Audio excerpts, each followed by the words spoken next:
U.S. government pushes for President Mnangagwa and MDC alliance leader Nelson Chamisa dialogue.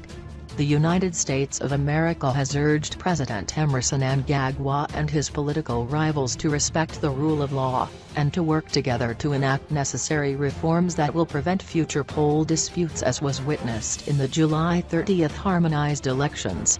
This comes as opposition leader Nelson Chamisa did not rule out the chances of him embarking on mass protests against Mnangagwa's hotly disputed victory in the plebiscite, a day after his party had appeared to accept, albeit grudgingly, Friday's ruling by the Constitutional Court, Court, which dismissed his bid to have the ZANU-PF leader's election victory nullified.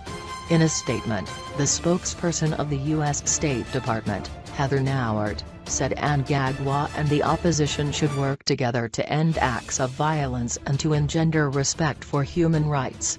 The United States remains concerned over politically motivated human rights violations and abuses, and acts of post-electoral retribution in Zimbabwe.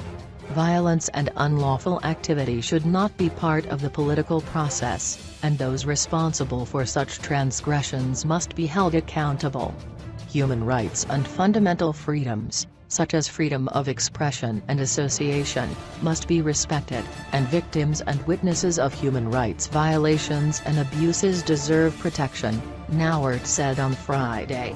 Mnangagwa was credited with presiding over arguably the most peaceful election process in post-independent Zimbabwe, where for the first time the opposition was able to campaign freely in rural areas which are traditionally strongholds for the ruling ZANU-PF. However, the peaceful environment was marred by deadly violence which broke out in central Harare on August 1 when opposition supporters clashed with police, leading to the deaths of at least 6 people following the intervention of the army, which used live ammunition to break up the ugly protests.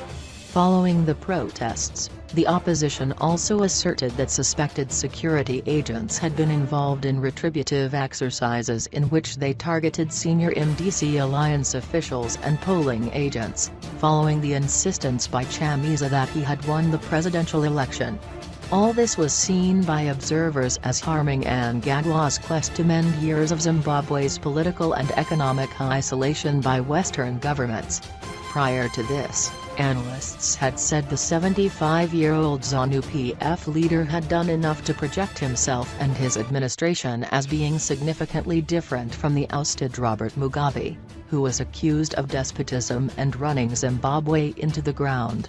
Meanwhile, U.S. President Donald Trump has extended sanctions on Zimbabwe, in the aftermath of the poll dispute, as well as the ensuing damaging allegations of human rights violations.